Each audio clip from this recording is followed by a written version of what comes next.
नमस्कार दोस्तों, कैसे हैं आप? उम्मीद करता हूँ सब बेहतर होंगे और मस्त तंदुरुस्त जिंदाबाद होंगे। तो YouTube पे लगातार आपका एक एक से एक बढ़ के सीरीज आ रहा है। आपका group D reform practice series चल रहा है, जो कि आपके सिलेक्शन के लिए रामबाण सिद्ध होगा। अगर आप कुछ भी नहीं पढ़े हैं, फिर भी अगर उस सेट को 100% कंप्लीट करके आखिरी तक चलते हैं, तो हम दावे के साथ कह रहे हैं कि उसमें इतना सारा क्वेश्चन करा देंगे कि आपके एग्जाम में एक क्वेश्चन छूटने का टेंशन नहीं रहेगा। फिर भी अगर बात करें अगर बेसिक का, A to Z टॉपिक का, तो उसके लिए 31 दिन 51 दिन 51 मैराथन चल रहा है। 51 दिन 51 मैराथन के खत्म होते फिर अगला मैराथन शुरू हो जाएगा, तो वहां से आप कर सकते हैं। उसके बाद सर जी, तो अगर ज्यादा देर पढ़ने में मन ना लग रहा हो, तो उसके लिए है 5 मिनट 5 कॉन्सेप्ट। ठीक है, ये दोनों लोग के लिए, जो पढ़ चुके हैं उनके लिए और जो शुरू कर रहे हैं उनके लिए। जो पढ़ चुके हैं उनके लिए तो सबसे ज्यादा फायदेमंद इसलिए है कि उनका सबसे बड़ा दिक्कत है मैथ को रिवीजन करना। क्योंकि जब वो पढ़ के खत्म करते हैं मैथ को, तो इतना बड़ा ग्रंथ तैयार हो जाता है, अब समझ में नहीं आता है कि कहाँ से रिवीजन करें।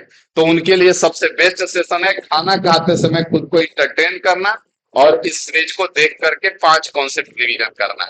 एक एक चैप्टर वाइज हर चैप्टर का एक एक कॉन्सेप्ट उठाएंगे और 5 मिनट में आपका 5 कॉन्सेप्ट रिवीजन करेंगे। ये वीडियो थोड़ा सा लंबा आपको मिलेगा, क्योंकि इसमें आपको बताना है कि इसको करना कैसे है। दूसरे लोगों के लिए जो शुरुआत कर रहे हैं अभी, उनके लिए इसलिए फायदेमंद है कि वो बढ़िया से बैठेंगे कॉपी पेन ले करके और इसको शॉर्ट नोट्स टाइप करके बनाते जाएंगे। भले वो कहीं से पढ़ रहे हो, मैथ पूरा कर रहे हो, उससे कोई दिक्कत नहीं है। शॉर्ट नोट्स टाइप में आप इसको बनाते रहेंगे, लास्ट चल के आप देखेंगे कि आपका सारा कॉन्सेप्ट एक जगह हो चुका है। ठीक है, और वो भी चैप्टर वाइज। ठीक है ना? तो आइए ज्यादा देर न करते हुए इस सेशन को स्टार्ट करते हैं। डेली सुबह में 8 बजे वीडियो मिल जाएगा। लगभग ये वीडियो आपका 5 मिनट का रहेगा, हो सकता है थोड़ा सा कम थोड़ा सा ज्यादा हो, लेकिन टारगेट है 5 मिनट 5 कॉन्सेप्ट। ठीक है ना? तो आइए पहला का शुरुआत करते हैं, देखें आपको मजा आता है कि नहीं आता है। देखेंगे आप का पहला जो क्वेश्चन कह रहा है, पहला टाइप है, क्या कह रहा है? कह रहा है कि किसी परीक्षा में उत्तीर्णांक जो है 35% है, एक छात्र को इतने अंक प्राप्त होते हैं, फिर भी वह 24 अंकों से असफल हो जाता है, तो अधिकतम अंक क्या होगा? इस टाइप में आपको करना क्या है, कुछ नहीं है, परीक्षा वाला एग्जाम बेस्ड क्वेश्चन है और परसेंटेज का। इस पे 3 टाइप का सवाल बनता है, तीनों कराएंगे। ठीक है, तीनों कॉन्सेप्ट देंगे। पहला जो टाइप है वो सबसे बेसिक टाइप है आपका, 35% है। ठीक है, कितना पास होने के लिए चाहिए? 35% चाहिए भाई साहब। यहाँ पे ध्यान देंगे कि 200 नंबर इसको मिला है और हम पैरवी करके इसको जो 24 नंबर से फेल हुआ है, इसको 24 नंबर और दिलवा दे, तो कितने नंबर इसको मिल जाएंगे? 224 नंबर मिल जाएंगे। मिल जाएंगे ना? और अगर 224 नंबर मिल जाते हैं तो ये पास कर जाएगा। मतलब पास होने के लिए कितने परसेंट चाहिए? 224 चाहिए। तो कुछ नहीं करना है, 65% 35% के बराबर आपका 224 हो जाएगा। आपसे अधिकतम अंक मतलब 100% का मान पूछा गया है। आप कुछ ना करेंगे, हवन करेंगे। ठीक है, 7 से काट दीजिए 5 बार में, और 7 से 7 दिया 21 और 7 दूना 14। यहां से 100% का मान हो जाएगा आपका 20-2500, तो 32 दूना 64, 640 नंबर जो है आपका 100% हो जाएगा। C4 सोना आपका आंसर हो जाएगा।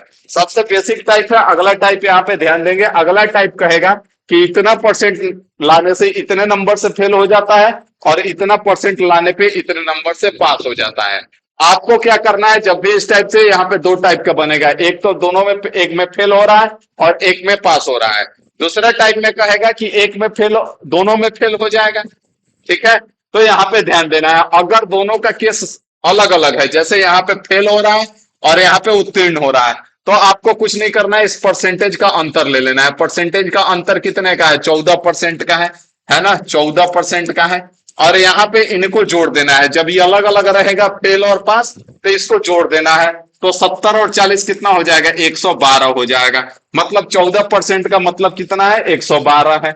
बात समझ में आ रहा है? यहां से अगर 1/14 एकम 14, 14 112, तो 100% का मान कितना आ गया? 100% का मान 800 आ गया। मतलब पास होने के लिए कितना, टोटल मार्क्स कितना है? 800 है। यहाँ पे उत्तीर्णांक प्रतिशत पूछा है, तो जिसको 43% मिल रहा है, वो कितने नंबर से फेल हो रहा है? 72 नंबर से।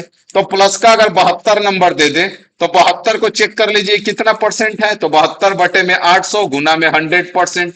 यहाँ पे ध्यान देंगे, डबल जीरो से डबल जीरो खत्म, 8 9 72, तो 43 और 9 52% आपका पास होने के लिए चाहिए। अगर इस दूसरा से आप निकालना चाहते हैं तो 57% मिला है, तो 40 नंबर ज्यादा मिला है, तो 57% में से अगर हम 40 नंबर घटा दे, 57% में से 40 नंबर हम माइनस करा दें, तो इस 40 नंबर को देख लीजिए कितना परसेंट है, और यहाँ पे 100% हो जाएगा, यहाँ पे गुना में 100% रहेगा।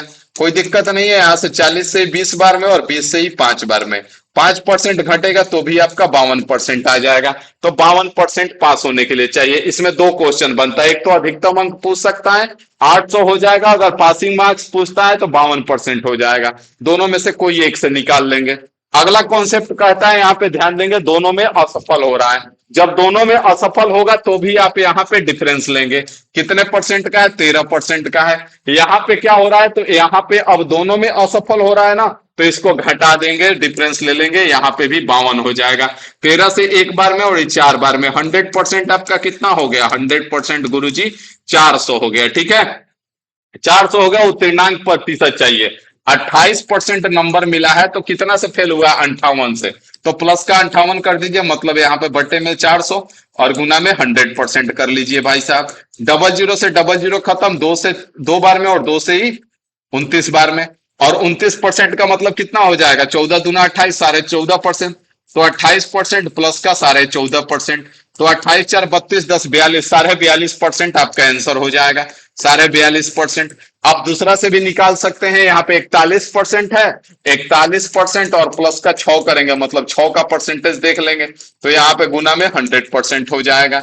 डबल जीरो से डबल जीरो खत्म, दो से तीन बार में, दो से दो बार में, 3/2 का मतलब 1.5%।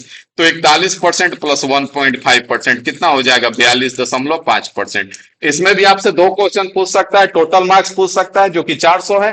अगर पासिंग परसेंटेज पूछता है तो आपका 42.5% हो जाएगा। तीनों टाइप क्लियर हो गया। रैपिड फायर अगला आ जाइए। अगला कह रहा है कि एक आदमी अपना आय का इतना परसेंट खर्च करता है, इतना परसेंट का वृद्धि होता है, तो बचत में क्या कमी होगा? जो भी है, तो यहाँ पे कह रहा है, मान लेते हैं यहाँ पे इनकम है, ये एक्सपेंडिचर है और ये सेविंग है। आय मान लेते हैं कि 100 है, तो खर्च कितना कर रहा है? 75%। 75 खर्च हो जाएगा, बचेगा कितना? 25 बचेगा। आगे कह रहा है कि उसके आय में 20% की वृद्धि होती है, तो कुछ नहीं करना है, इसमें 20% की वृद्धि कर दीजिए, कितना हो जाएगा? 120 हो जाएगा। आगे कह रहा है बचत में 1% की कमी होती है, तो बचत में 1% मतलब इसका 1%, तो कितना हो जाएगा? 24.75 हो जाएगा। हो जाएगा ना, 24.75 हो जाएगा। तो यहाँ पे कितना अब बचेगा उसका? अब कितना बचेगा? तो यहाँ पे आप देखेंगे 95.25 बचेगा ना, इसको घटा लीजिए, 0.25 हो जाएगा। और यहां से कितना बचेगा?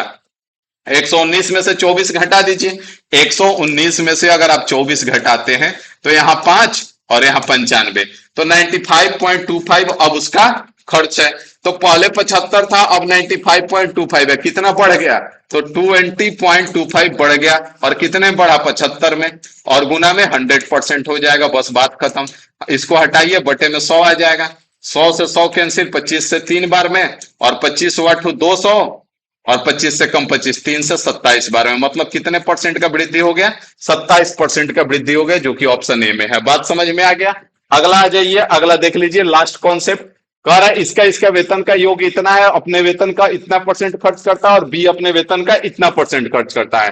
अब उनकी बचत समान है, तो बी का वेतन क्या है? तो कुछ नहीं करना है। अगर ए का वेतन हम मान लेते हैं कि ए है, और ई 85% जब खर्च कर रहा है, तो बचाएगा कितना? 15% बचाएगा।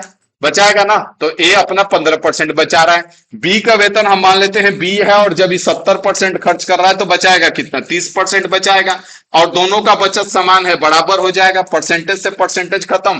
15 से एक बार में, 15 से दो बार में, तो यहाँ पे ए बट्टे बी कितना आ जाएगा? ए बट्टे बी 2/1 आ जाएगा। ए का आय 2 है, बी का आय 1 है, तो 3 का मतलब कितना दे रखा है? 3 का मतलब आपका 45,000 दे रखा है।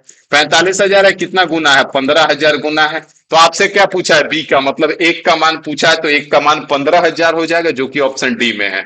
और 5 कॉन्सेप्ट आपका रिवीजन हो गया। मिलते हैं अगला वीडियो में अगला 5 कॉन्सेप्ट के साथ, ठीक है? तो एक एक कॉन्सेप्ट इसमें डिस्कस करा देंगे, आपको टेंशन नहीं लेना है, बस आपको पढ़ाई करना है। और हमारा बस इतना ही है कि आप इस बार सिलेक्ट हो जाएं, चाहे जैसे हो जाए, लेकिन इस बार सेलेक्ट हो जाए। हम हर एक काम करेंगे, लेकिन आप सेलेक्ट हो जाए, ठीक है? तो चलिए फिलहाल के लिए इतना ही रखते हैं, मिलते हैं अगले 5 मिनट 5 कॉन्सेप्ट में, ठीक है ना? तो मजा आया कि नहीं आया, एक बार कमेंट करके जरूर जाइएगा।